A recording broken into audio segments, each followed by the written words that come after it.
Welcome to today's APM Communities webinar. Today's webinar is how to use your NDIS plan. My name is Bronya and I'll be taking you through today's information session. Before we start today, I wish to acknowledge the traditional custodians of the country upon which we live, learn and work. I am located in Albany in the great southern part of WA, which is home of the Menang Noongar people, and they call this area Kinjarling, which means the place of rain. I honour and respect their continued cultural and spiritual relationship to their traditional lands, seas and waters, and recognise their unique and valuable contribution to society.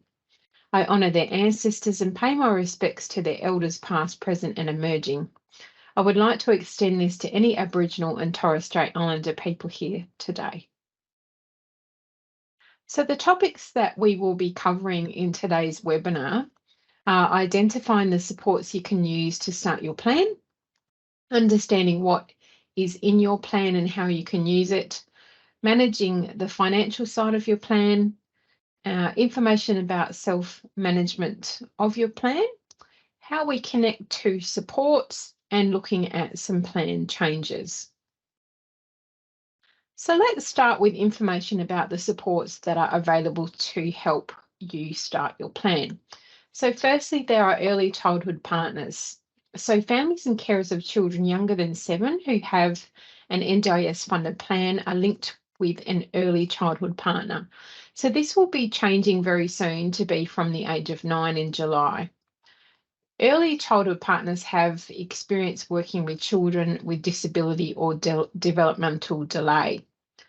Next are local area coordinators or LACs, and most NDIS participants who are over that 7 years of age and soon to be the age of 9, who will have a local coordinator to support them to understand and use their plan in their area. So early childhood partners and LACs come from organisations in your local community which work with the NDIA to deliver the NDIS. We are known as partners in the community. Lastly, there are support coordinators. So if early childhood or local area coordinator partners are not available in your area, or if you need more specialist help coordinating your support and services, the NDIA may fund a support coordinator in your NDIS funded plan. Specialist support coordination is a high level of support coordination that is available for people whose situations are more complex and who need specialist help to coordinate their supports and services. So once you have an NDIS plan, we will ask if you want to meet and talk about it and how to use your plan and discuss.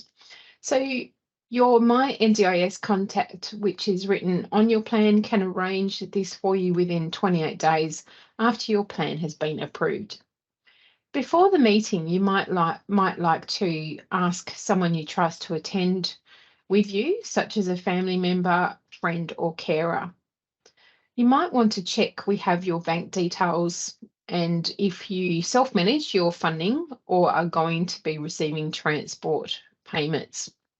You need to write down any questions or concerns that you have in preparation for that meeting as well.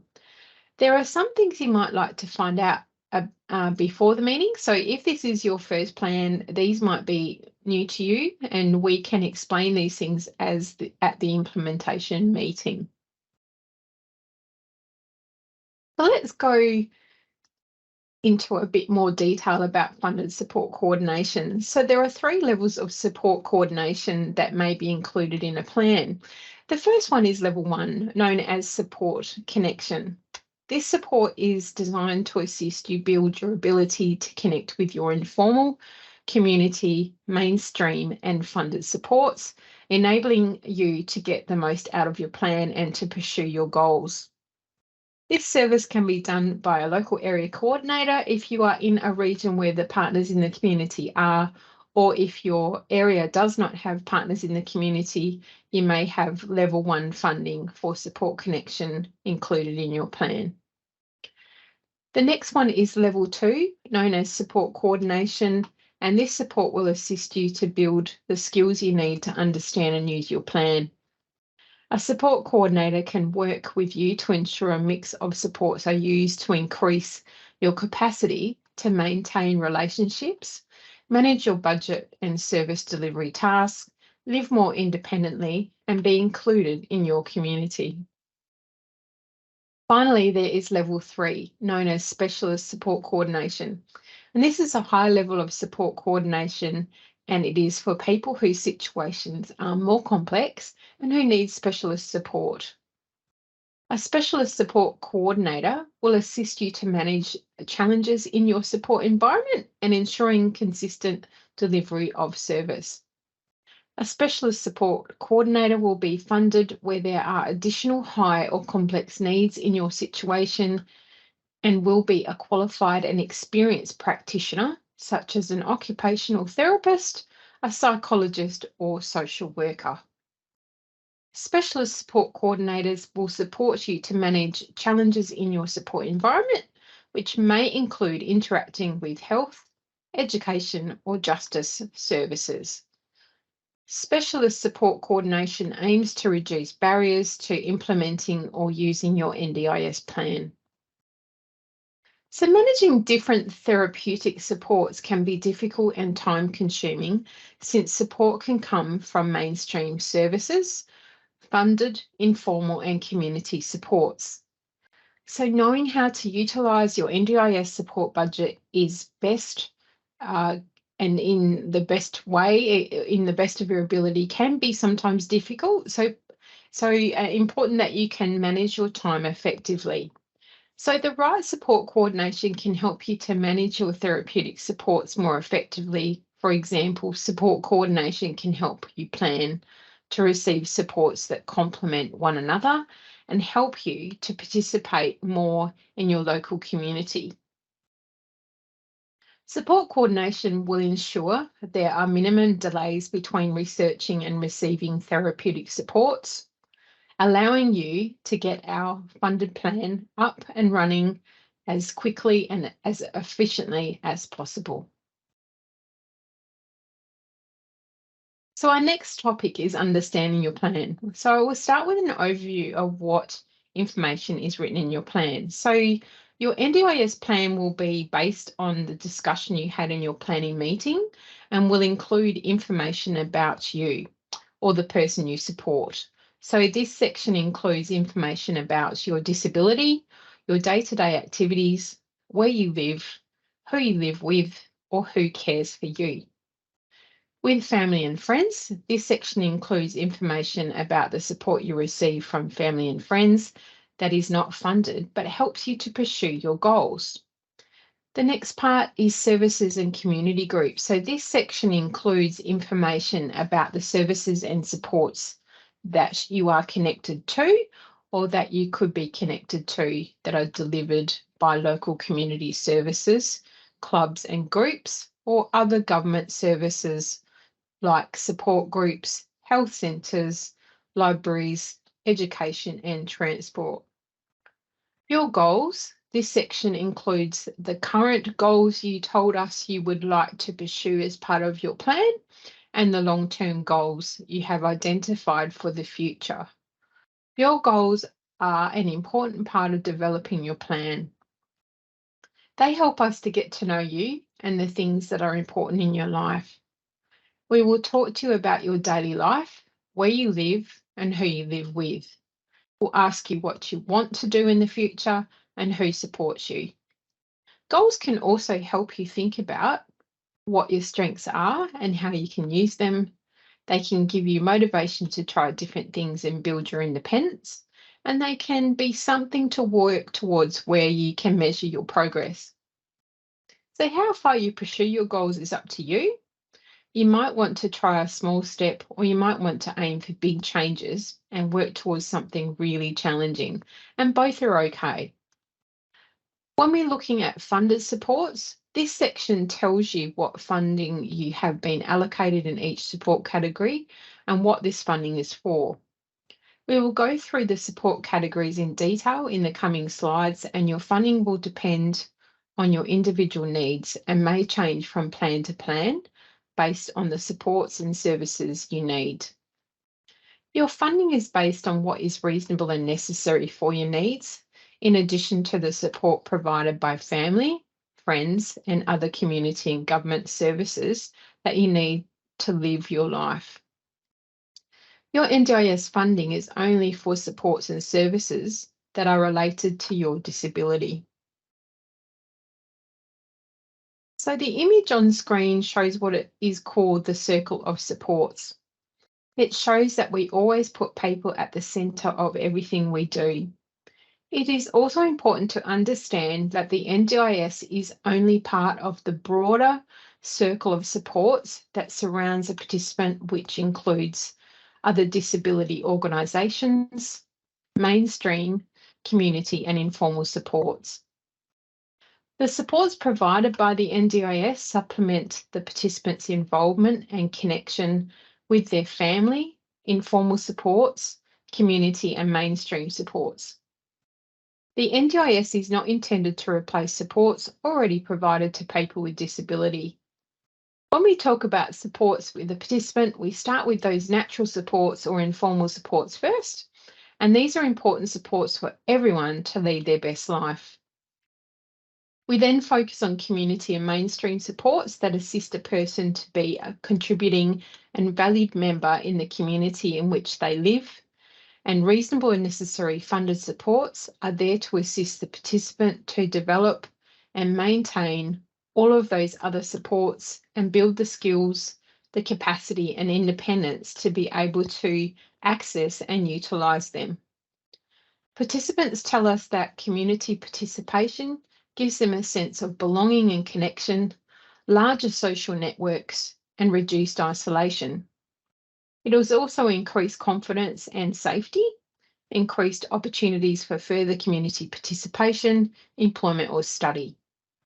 Families, friends, and acquaintances provide opportunities for people to engage in community participation through role modelling and providing introduction, connections, and informal supports. Schools and education networks also play a role in connecting people to opportunities within the wider community through after-school activities and information sharing.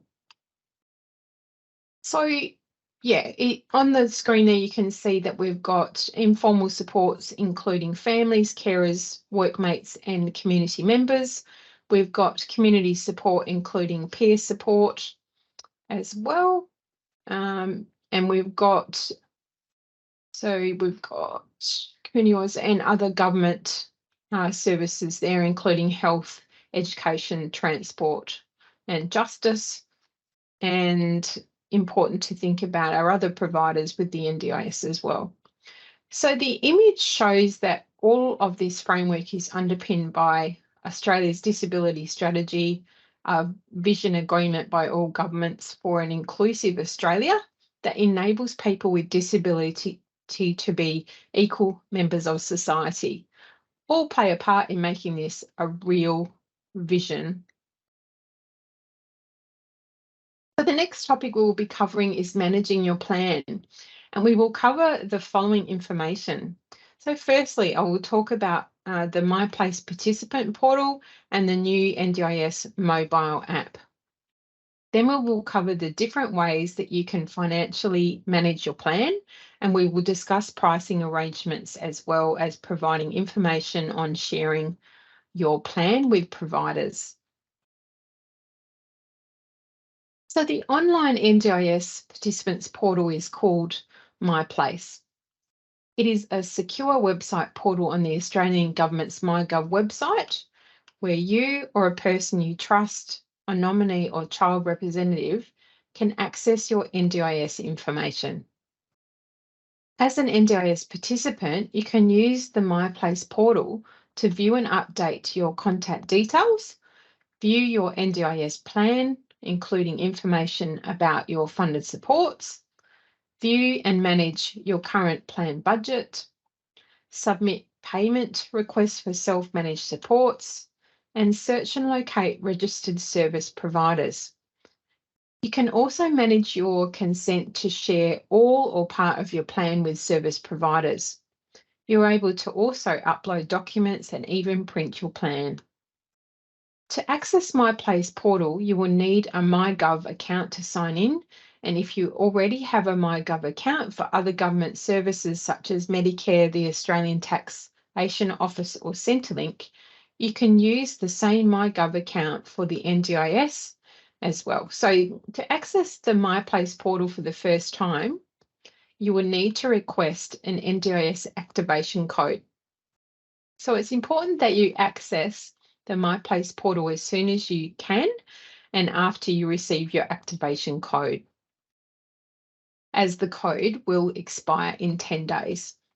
If you need an activation code or your activation code has expired, you can get another one by calling the NDIA or by contacting your early childhood partner or LAC.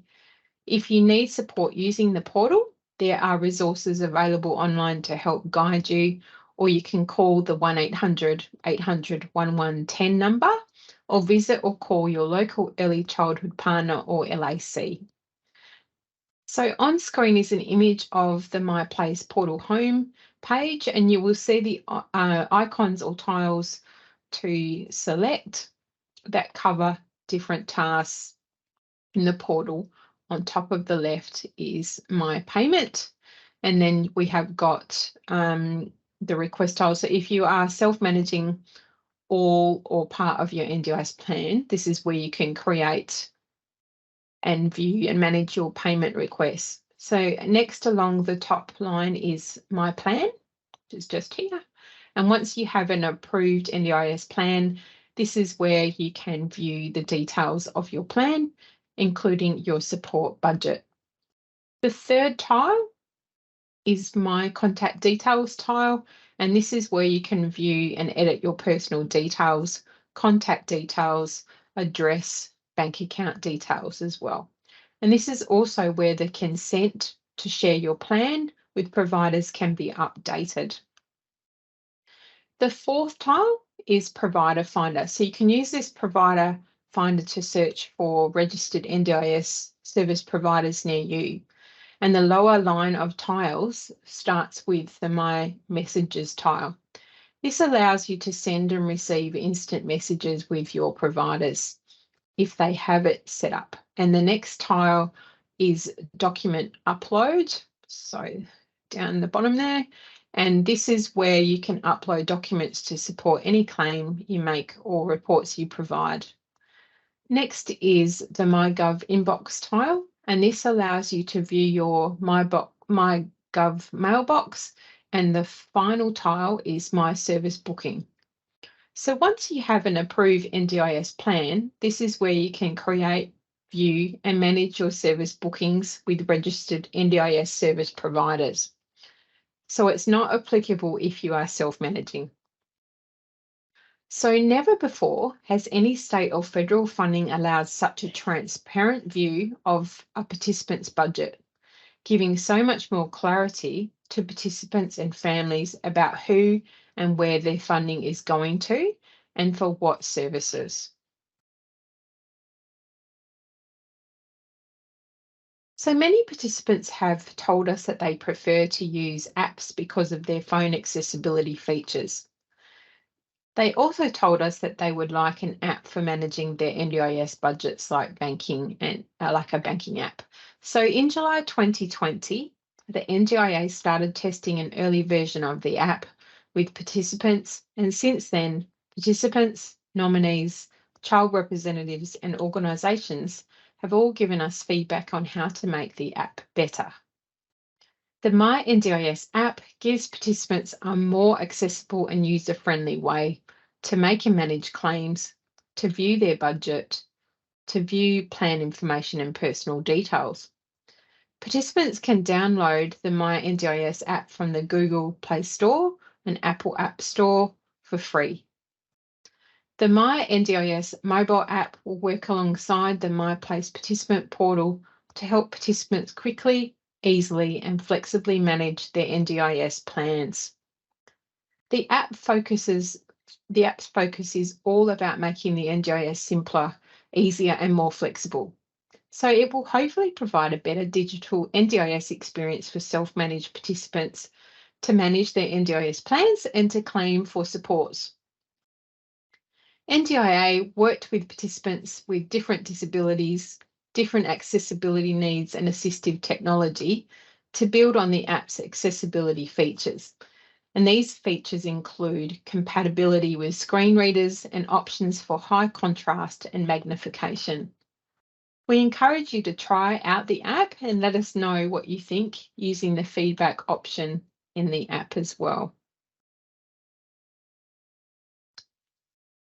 Our next topic is managing your budget. So there are 3 options to manage the financial side of your NDIS plan.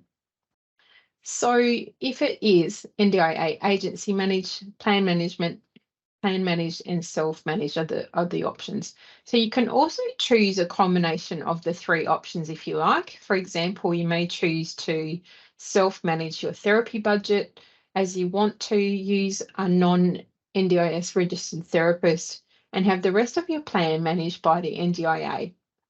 Your early childhood partner perhaps as well, LAC or NDIA planner, would have asked you how you would like to manage your NDIS funding during your planning meeting.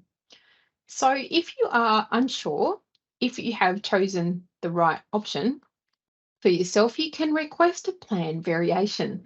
So no matter how your funds are managed, you still have choice and control to ensure your services are working for you and fit in your budget. Even if your funding is managed by the NDIA or a plan manager, you should regularly check the MyPlace portal and your funding to make sure your budgets are on track. So let's cover each one of these options in more details, as I have a chart on the following screen that highlights the differences between the options.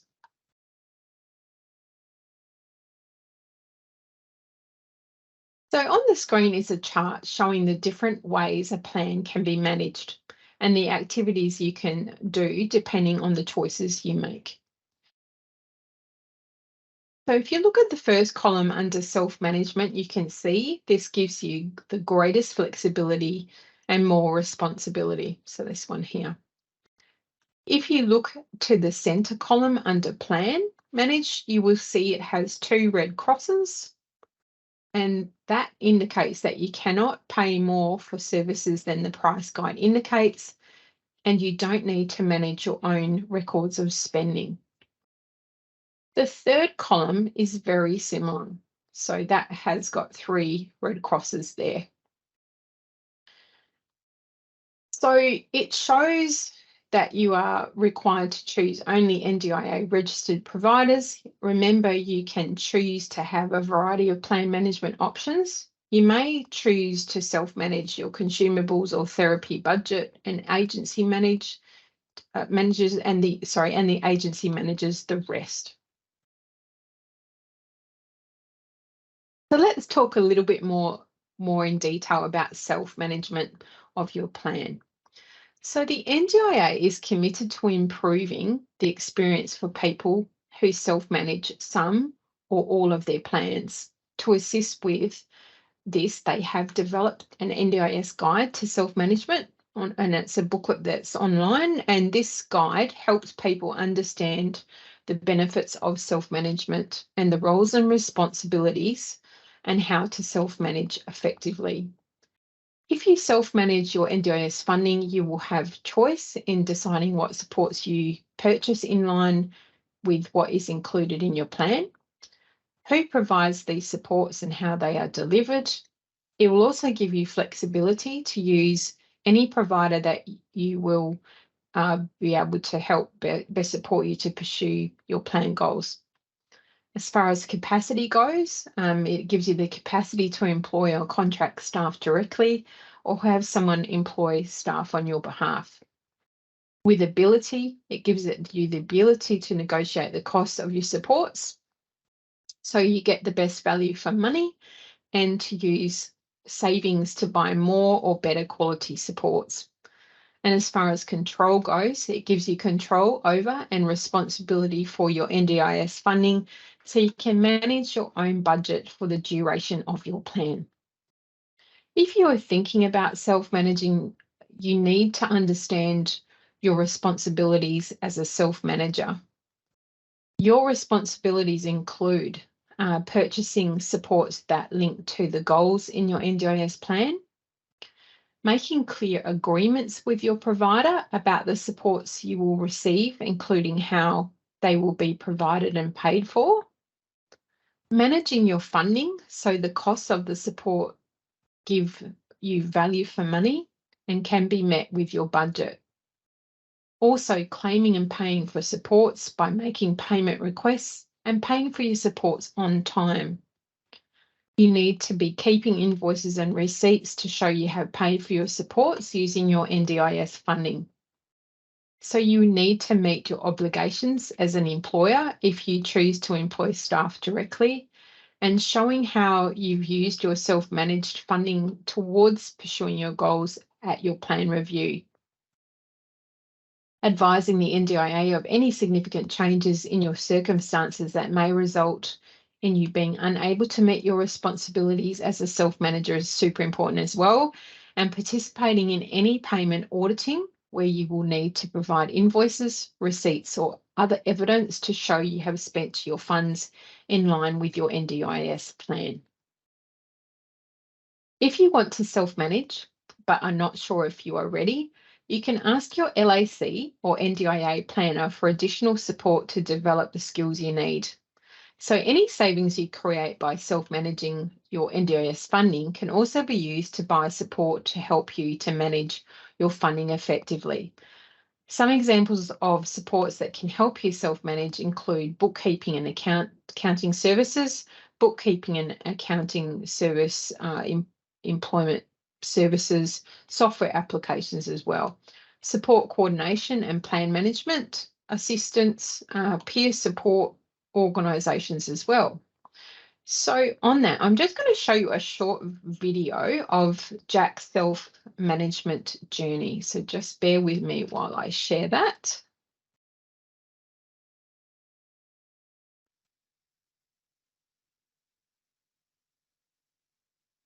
Hi, my name is Jack Krieger.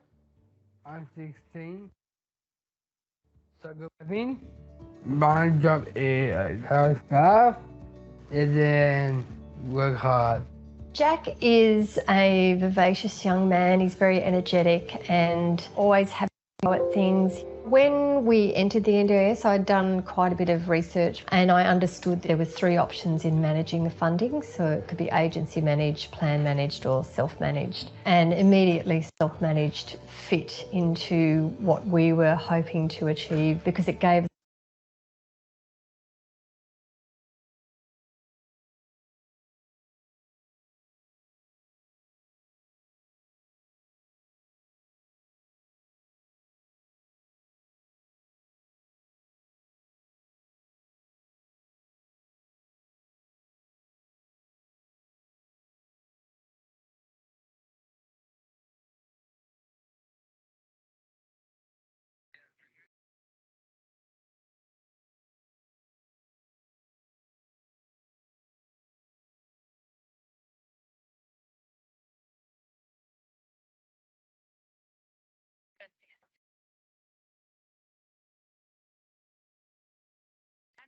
Julia, his mentor, would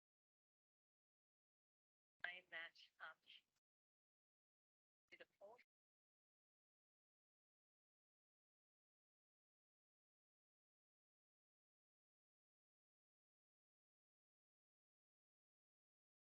Net banking does help banking and it just love the building and really being able to achieve fantastic outcomes.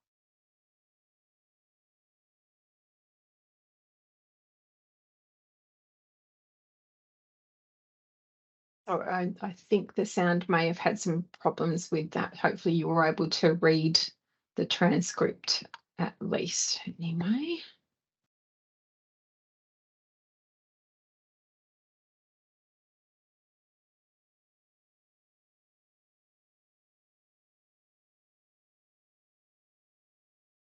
Okay, so there are 2 very important resources to refer to for pricing, and the first is the NDIS pricing arrangements and price limit limits document, so previously called the NDIS Price Guide. This document is designed to assist participants and disability support providers to understand the way that price controls for supports and services work in the NDIS. It's like an instructions guide, so price regulation is in place to ensure that participants receive value for money in the supports that they receive. The second document or Excel spreadsheet is the NDIS support catalogue, which lists all the available prices and supports that providers can use when lodging a payment request. An example, they may have provided support worker for a participant to access community social and recreational activity, which is standard during a weekday and daytime shifts, so they are entitled to charge up to $62.17 an hour. So that comes under the support catalogue name of Assistance with Social, Economic and Community Participation. This document also provides information on the current price limits for each support item, and please be aware that the price limits are the maximum prices that registered providers can charge the NDIS participants for specific supports. Participants and providers can negotiate lower prices, and the NDIA does not set the prices that providers charge participants. Each provider must agree the price for each support with each participant subject to the price limits and pricing arrangements that are imposed by the NDIA. So providers should not indicate in any way to participants that the prices that they charge are set by the NDIA. In general, providers should not charge NDIS participants more for a support than they would charge anyone else for the same support. So, for example, we fund $193.99 per hour for physiotherapist supports. However, if the physiotherapist you choose generally charges $120 per hour, then we would expect them to charge the standard rate. If the price a provider offers services to an NDIS participant is different to that which they would offer to a person who is not an NDI participant, then the provider should ensure that the participant is aware of this difference and the reasons for the difference. It could be additional reporting that they need to complete or higher intensity services, but in many cases, it should be the same rate. So just a note that self-managing participants can use registered or unregistered providers and are not subject to the price limits or other pricing arrangements set out in the NDIS pricing arrangements and the price limits and its associated documents. The NDIS was set up as a well-first approach to disability support. It puts people with disability at the centre of decision-making through the principles of reasonable and necessary supports and individual choice and control. As an insurance-based scheme, we take a lifetime approach to a participant's support needs. We provide assurance to people with permanent and significant disability and to people who might acquire disability or developmental delay that they will get the support that they need. Individual funding means we help participants to purchase services and supports from a competitive and consumer-driven market. Once we've considered your circumstances, we need to follow the rules determined under the law for the NDIS in our planning decisions, and we fund supports that are reasonable and necessary. This means we will only fund a support if it meets all of the following criteria. So in order to be considered reasonable and necessary, a support service must be related to a participant's disability. It must not include day-to-day living costs not related to your disability support needs, such as groceries. It should represent value for money.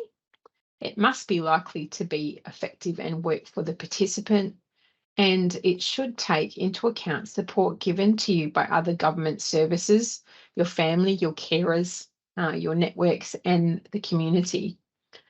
The NDIS funds a range of supports and services which may include education, employment, social participation, independence, and living arrangements and health and well-being. We are now going to cover information about the 3 different support budgets that you may have been allocated funding in. So not every plan has funding in every one of these support budgets, and that is because plans are as unique and individual as every person that has one. So with core supports, the core supports budget is designed to help you with everyday activities and your current disability related needs and to work towards your goals. Your core supports budget is the most flexible. The core supports budget has 4 categories. You could have funding allocated in one or all 4, depending on your disability related needs and the goals that you are working towards. These categories are assistance with daily life. An example of this is if you can use it for assistance with everyday needs, like help to prepare meals or household cleaning and or yard maintenance in your disability, maintenance if your disability affects our ability to do this independently. With consumables, it can be used for everyday items you may need in relation to your disability, for example, continence products or low-cost assistive technology and equipment to improve your safety, independence and or mobility, like non-slip bath mats or handrails in the shower. Assistance with social and community participation. This could be used to employ a support worker to assist you to participate in social and community activities that you are unable to access or participate in independently. When we're looking at transport, this funding helps with travel to work or other places that will help you pursue your goals in your plan and how you can spend your transport funding and how it is paid to you, whether upfront or regular payments, will be different for each person. Your LAC will explain how you can use this budget if it is paid fortnightly to you via direct debit, and this cannot be used flexibly. If you choose to have it sit in your plan for either yourself or providers to draw from, this can be used flexibly. Let me give you an example of the flexibility in the core budget. So, for example, Charlotte's goals are to learn to be more independent in her daily life and to make friends. She has funding in her core supports budget to help her with tasks like getting dressed and cooking meals. Over time, Charlotte feels confident to reduce the amount of support she needs in the morning to get dressed and make breakfast. Because Charlotte's core support budget is flexible, she decides to reduce the amount of one-on-one support she receives in the morning and uses the funding for supports to take part in group recreational swimming activity once a week. Okay.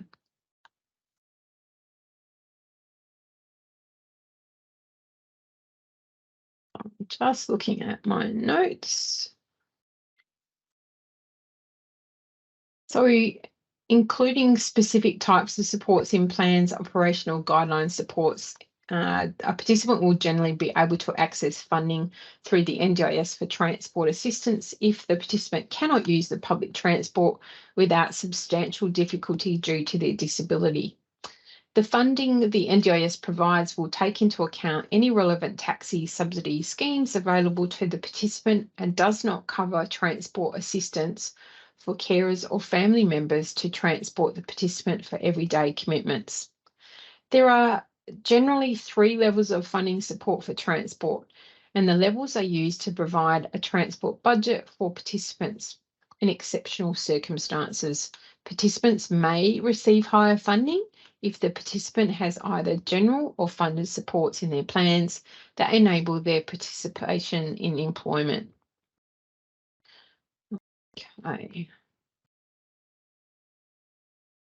So the next support budget is the capacity supports with capacity building, and this support is intended to assist building your independence and skills to help you pursue your goals. So unlike your core supports budget, your capacity building supports budget cannot be moved from one support category to another. Funding can only be used to purchase approved individual supports that fall within the capacity building category. Let me go through those support coordinations. Let me go through those now. So support coordination, this is a fixed amount for a support coordinator to help you use your plan. We've got improved living arrangements. So these supports are in place to help you find and maintain an appropriate place to live. Increase social and community participation, development and training supports to increase your skills so you can participate in community, social and recreational activities. Finding and keeping a job. So this support option may include employment related supports, training and assessments that help you find and keep a job, such as the school leaver employment supports. With improved relationships, this support will help develop positive behaviour and interact with others. With improved health and well-being, this includes exercise or diet advice to manage the impact of your disability. Improved learning support may include training, advice, and help to move from school to further education, such as university or TAFE. And then improved life choices are things like plan management to help you manage your plan, funding and paying for services. Improved daily living, that's the various therapy supports, including assessments or training, or to help increase your skills, independence and community participation. And these services can be delivered in groups or individually. So examples of flexibility within this category. If you choose, you can use some of your funding for an occupational therapist and some for a physiotherapist, or you could even use some for a group therapy program. As long as the funds are spent within the category and are related to your disability and help you meet your plan goals, you have the flexibility to determine how they are delivered. The last support budget we will cover is capital support. So these include higher cost pieces of assistive technology like motorised wheelchairs or electric ceiling mounted hoists. And they can also include home modifications which can be changed to the structure, layout or fittings that are required to enable participants to safely access and move around their home as a result of their disability. And they can also be vehicle modifications and funding for one-off purchases you may need, including specialist disability accommodation. So it's important to remember that funds within the capital supports budget can only be used for their specific purpose and cannot be used to pay for anything else. And it is the least flexible support budget and requires quotes for items as well as assessment reports outlining their need and any trials that have been done to test the effectiveness or suitability of the equipment modification. So the NDIA recommends having a written service agreement so participants and providers are clear about what each party has agreed to. Service agreements help make sure the participant and provider have the same expectations of what supports will be delivered and how they will be delivered. So making a service agreement is a negotiation between the participant and the provider, and participants might involve a nominated person, such as a participant's family member or friend, to assist them to develop a service agreement. So what is a service agreement? So once you have your NDIS plan and you've decided which providers you want to work with, you are now ready to discuss how your provider will support you to work towards your goals. A service agreement is between you and your provider, and it can include what supports you will receive from the provider, how often and what days you will receive that support, what you need to do to change or cancel to support, and who you can contact to discuss the support, how much the support will cost, how your provider will get paid, and how and when you might need to pay extra costs. Once you've set up your agreement, you and your provider can focus on working towards your goals. So what can I spend my NDIS funds on? So it's vital to consider the following when deciding what to buy with your NDIS funding. First and foremost, you need to consider if the support you are wanting to engage or purchase is related to your disability needs. Will the support or service help to pursue the goals in your NDIS plan? Is the cost of the support or service reasonably priced? And is it the best value for money compared to other supports? Can you afford the support or service within your approved NDIS budget? So you remember your funding needs to last the entire period of your plan. Will the support or service help you find or keep your job, help with your education, or improve how you connect to your local community and improve the relationships you have with family and friends? It should not replace supports that would usually be provided by family, friends, and within your community. And is the support or service something that should be funded by other government services instead? So, for example, dental, health, or hospital services, education, housing, and public transport. Remember, all communities should have facilities and activities that are inclusive and accessible to people with disability. Is it safe? So your supports and services should not cause you any harm or put other people at risk. Under the law for the NDIS, there are things we can't fund or provide. We can't fund or provide supports that are not legal, income replacement, are likely to cause harm to you or pose a risk to other people, are not related to your disability, relate to day-to-day living costs such as groceries, rental, utilities that are not attributable to your disability support needs. These are costs that are not caused by or as a result of your disability support needs. It's also the fact that we can't duplicate other supports provided by the NDIS under alternative funding. Is the support legal? If you are unsure, you can ask your LAC or early childhood partner or your plan manager or support coordinator if you have one funded in your plan. So people with disability have the right to complain about the services they receive. Most NDIS providers do their best to provide quality supports and services to people with disability, but issues can occur. If you have a concern about your current NDIS supports or services, it is important that you talk about it.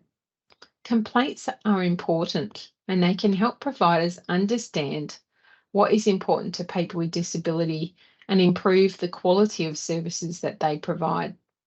So your complaint can actually help other people too. So if you feel comfortable, you are encouraged to raise your concern or complaint with your provider first, as this is often the best way to have your issue resolved quickly. All registered NDIS providers must have a complaints management and resolution system in place. If the provider is unable to resolve your concern or complaint, then you should seek further support. You may seek support from family, a friend, or an independent advocate in making a complaint, and the NDIS Quality and Safeguards Commission is an independent agency established to improve the quality and safety of NDIS supports and services. They can take complaints from anyone about NDIS services or supports that were not provided in a safe and respectful way. NDIS services and supports that were not delivered to an appropriate standard, how an NDIS provider has managed a complaint about services or supports provided to an NDIS participant. As well as dealing with complaints, the NDIS Commission works to educate providers about delivering quality and safe supports and effectively responding to complaints. If a complaint raises a serious compliance issue, the NDIS Commission has the power to take action.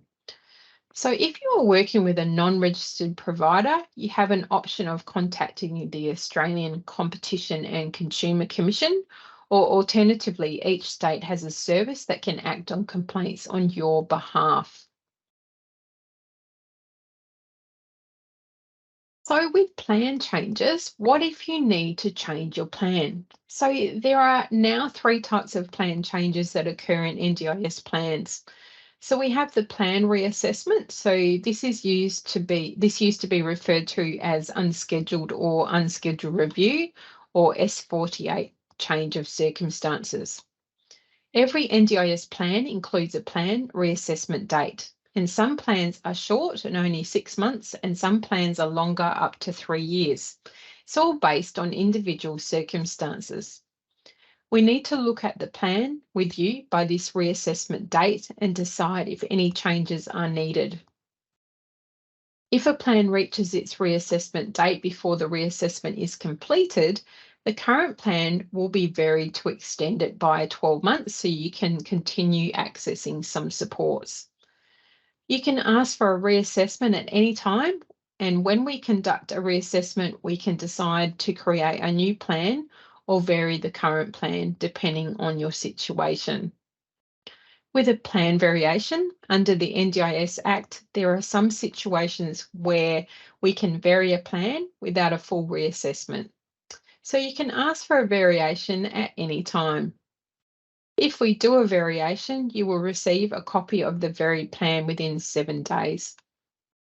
Under the NDIS Act, we can only vary a plan to correct a minor or technical error, to change the reassessment date of the plan as well, and this could extend or shorten a plan, and if there needs to be a change to the way a plan is managed, example from agency managed to self-managed, and to make a change to an existing stated support to reflect a different provider.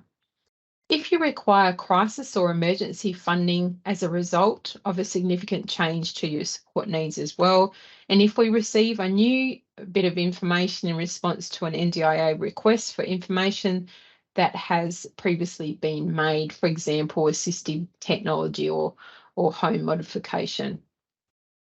If you ask us to vary your plan, we will respond within 21 days by deciding to vary your plan, deciding not to vary your plan, or letting you know that we need some more time. If we vary your plan, you will receive a copy of the varied plan within 7 days. And as far as an internal review of that decision, that used to be the S100 or review of a reviewable decision. Participants can ask for a review of our decisions. If a participant is not happy with the outcome of this review, they can also ask the Administrative Appeals Tribunal to review that decision as well. If you ask us to reassess your plan, we will respond within 21 days by varying your plan, replacing your plan with a new plan, or making a decision not to reassess your plan. We will contact you with our decision and the reason for our decision. If you are not happy with this decision, you can ask us to review that decision as well. So now we come to the end of today's webinar. The topics that we covered in today's webinar were identifying the various supports that you can use to start your plan, understanding what's written in your plan and how you can use it, the different ways that you can manage the financial side of your plan, information about self-management of your plan, connecting to services and supports, and what you can spend your funding on, and plan changes. So thank you for your attendance, and I wish you all the very best.